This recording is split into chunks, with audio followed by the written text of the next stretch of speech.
And now she'll have an attack from the back row, dug up by Peters. McLeod on the line. Did it hit the antenna? It hit the antenna. Point Independence.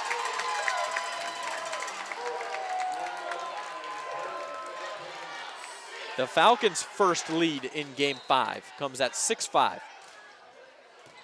Great serve.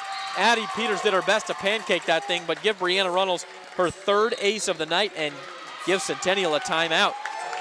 After a 3-0 start for Centennial, 7 of the last 9 have gone to the Falcons, and they have seized control of Game 5. Well, we knew we were going to be in for a long night, and there's no doubt about it. It's already long, and we're going to be here until the end. This is a fantastic competition.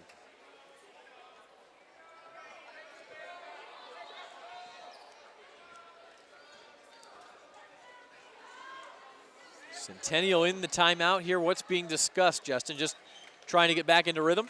I think so. You know, right now, it's just when you're down by 2 in the 5th set, if you're not prepared by now, you're never going to be prepared. It's just talking about settling yourself down, getting a good pass off, and allowing for multiple options on the offensive side. And if you're Independence, you just want to keep doing what you've been doing here these last 9 points. Yeah, stay aggressive, but keep the ball out of the net on the serve.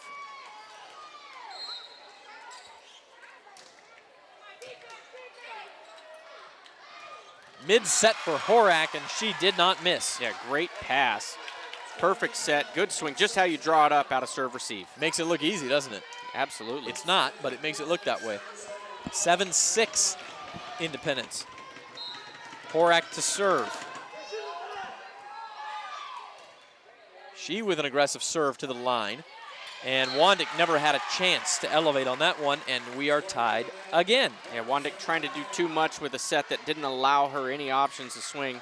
Probably should have just got a little defensive there and knocked it over and keep the point alive. So now a race to 8 at 7-7. First of 15, got to win by 2 here in Game 5. This is the rotation that Centennial needs to score points, with Brianna Runnels sitting in the back row, not being able to get the most powerful swings off. Hansen sets up for McLeod, and it was tipped by a couple of Independence defenders, and they get it back over. Centennial asking for the tip. They don't get it. It's Independence's point.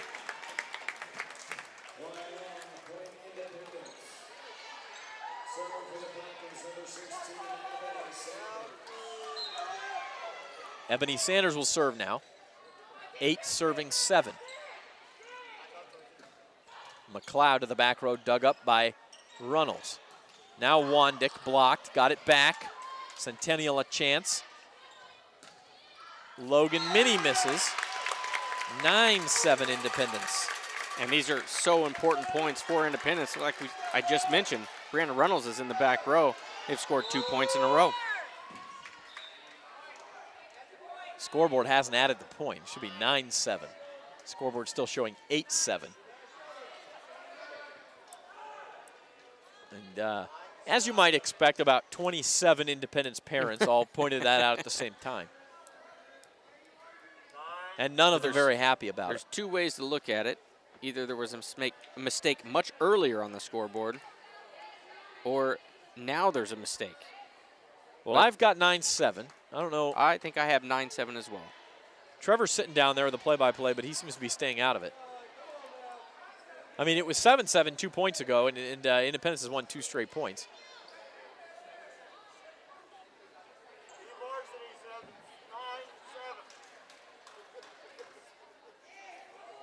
Still trying to figure it out at the scores table. This is a crucial point. I mean, 8-7 is a heck of a lot different than 9-7 at this stage in the game.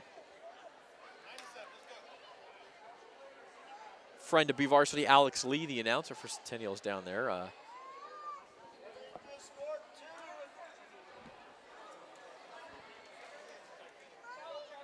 We shall see what they come up with here.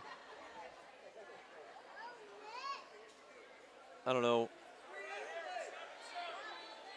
Oh, Trevor is down there, and he's saying the question is, did Indy go out of its service rotation? Oh, we're So not it's- even talking yeah, it's about not about the score. score, because the point may belong to Centennial if it was a rotation violation. That's what the discussion is here. And if that's the case, it's not 8-7 or 9-7, it's 8-8. So this really is an important discussion.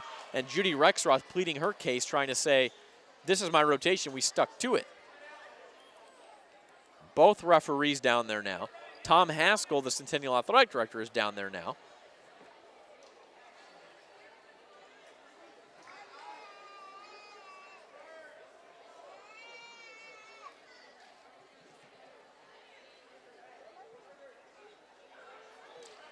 I feel like we need some music or the wave or something here, you know? It's too tense a moment in the match to just have. We don't have nothing. highlights to go to. Yeah, this is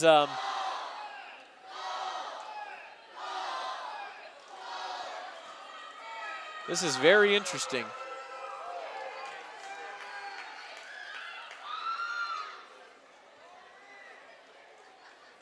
Now my question is here, Justin, if it is about the service rotation, Trevor's saying the question is whether Malia Swink served twice in a row. And two rotations in a row, that would be. And I don't think so. I didn't notice that, but I don't think so. I think she served 2 points in a row because the Independence won both of them. Now my question is, one way or the other, you have to come up with an answer here, right? I mean, it's well, the officials definitely do. It's a yes/no question. This isn't law school. And they're having trouble making a decision. The question whether Independence erred in its service rotation, having Malia Swink serve twice. Ricky Serrano, the head referee, is saying Independence is right, but the Centennial box is showing a violation. So that's the issue here.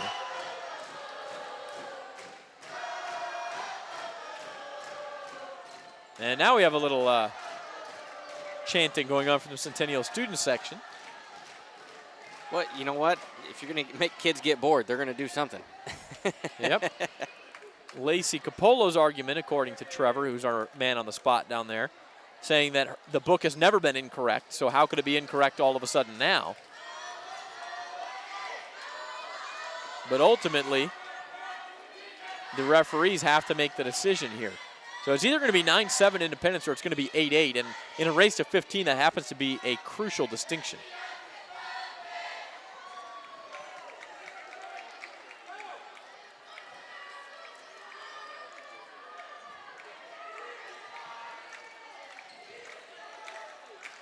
Lacey out talking to her team.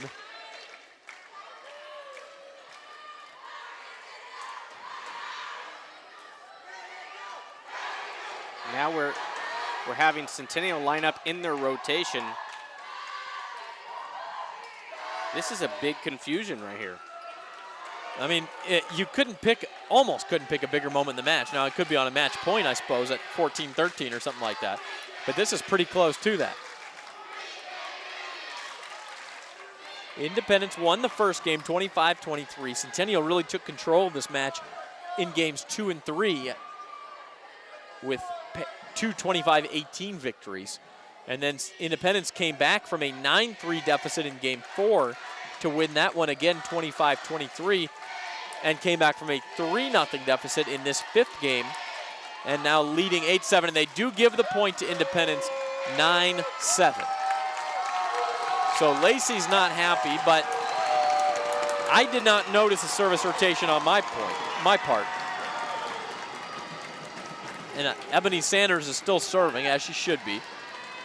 They are going to give the point to the Falcons, and it is 9-7 Independence.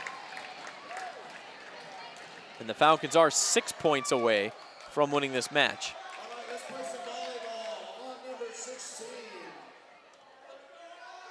Ebony Sanders on serve. Now I hope we're ready for volleyball. The assistant referee, I think Lacey Coppola, checking to see how many timeouts she had left after all that. And she does have one remaining. Good serve by Sanders. Centennial scrambling. McLeod sends it back over.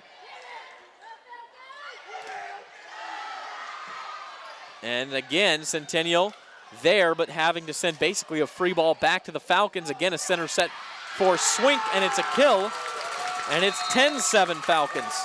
And Lacey Capolo, after all of that, wants a timeout to try to get her squad back focused.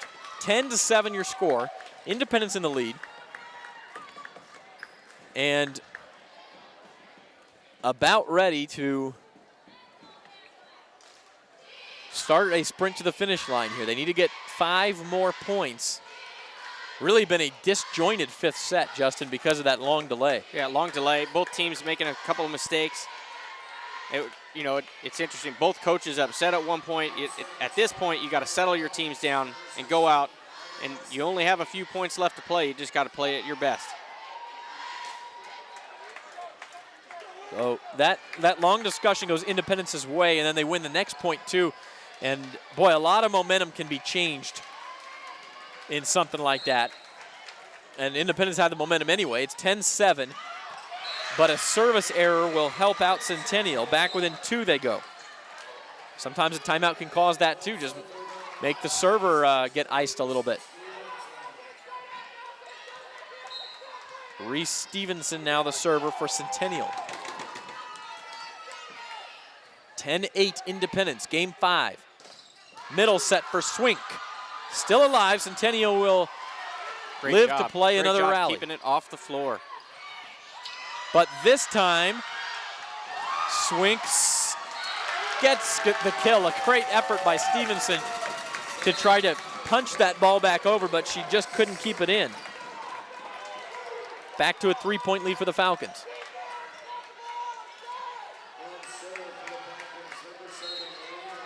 Rena Esteban now serving for Independence. They have gone very deep into their roster here, even without Alondra Vela on the front line. Big hit and a kill for Alexis McLeod. Centennial needed that one. Back to 11-9. Yeah, great swing from the right side. Not the easiest side to swing from. Still able to get off a good offensive attack. And now McLeod will serve. Good serve, a good dig though by Kinder. And it sets up Swink. Give Joanna Kinder a lot of credit there. That could have been an ace to make it a 1-point game, and instead it's a kill, and Independence is 3 points away from this match. And Bree Reynolds moves back to the front row. There would be your closer. See if she can do just that. And she gets the block along with Malia Swink. It's 13-9 Independence. Who's number 1? Well, if Independence wins 2 more points, they very well may be number 1 in the section. Centennial has no timeouts left. Addie Peters to serve. No, they gave the point to Centennial. I don't know what was called. A net violation? I don't know. Independence didn't argue. But it's 12-10, and my goodness. I would like to go back and see. I didn't see a call. I don't know why the point was given. It must have been a net violation. Those are the ones we normally miss. Yeah, it took me a minute to even figure that out, but it's followed with the ace, and my goodness, it's 12-11.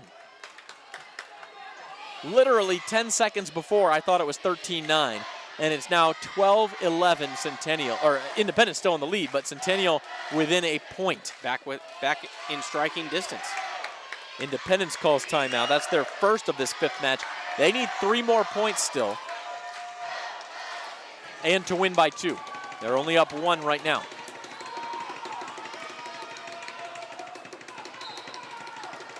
Well, no doubt this ball is going to be pushed to the outside.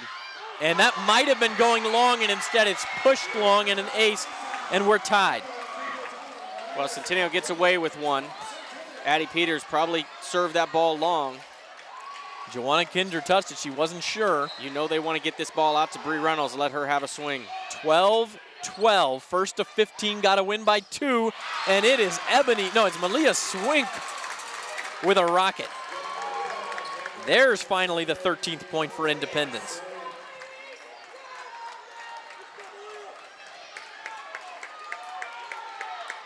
Now Swink will serve. 2 points away is Independence. Down to her knees goes Stevenson for the set. But Independence defends.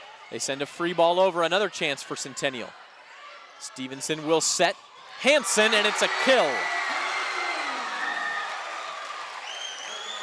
Nice job by Hansen. Her natural swing, she likes to go cross court. She was able to go toward the middle or even closer to the line that time, staying away from the big block in the middle of Sanders.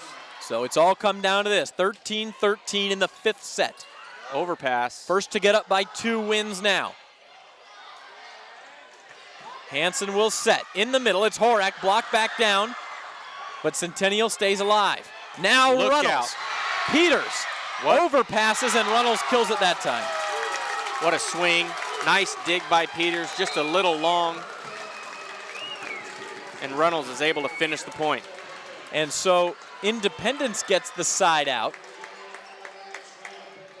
Now Centennial needs a side out or this match is over.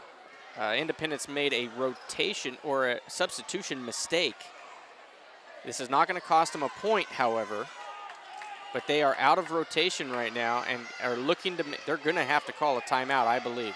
They do have one left, which is lucky for Judy Rexroth in this scenario if they do need to call the timeout. Boy, there's been all sorts of confusion about Independence's rotation in this 5th set. Judy Coach Rexroth Rexroth has been yellow carded now for the mistake. looking for some clarification now, but it's not going to cost him a point, which is what's important right now. Lauren Dellinger is serving on match point for Independence, 14 serving 13. And it's a kill for Brooke Horak after all that. Talk about extending the drama. 14-14.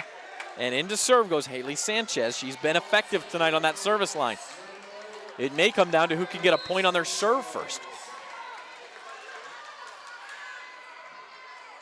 Centennial would need 2 points on their serve. That was a dangerous serve, and Wandick gets it. Overpass, but it fell on Independence's side. Ebony Sanders thought she was killing the overpass. And give Brooke Horak credit for making a great read on the overpass. She was facing the opposite way of the net, was still able to go up and challenge Sanders. What a great play. And Independence has a timeout left. They'll use it here. Now down match point 15-14 in the 5th set.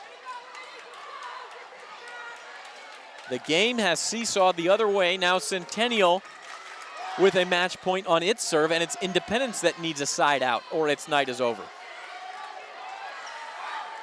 And it's against a dangerous server in Haley Sanchez. Yeah, Sanchez has a good serve, usually moving from right to left. She's going to probably force Runnels to make this dig. Here is the Sanchez serve.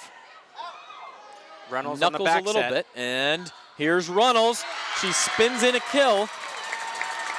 And there's the side out Independence so desperately needed. That's where she's so dangerous out of serve receive. She's not in her normal position as an outside hitter. Trying to get blockers up against her from the right side is so tough. But if you remember,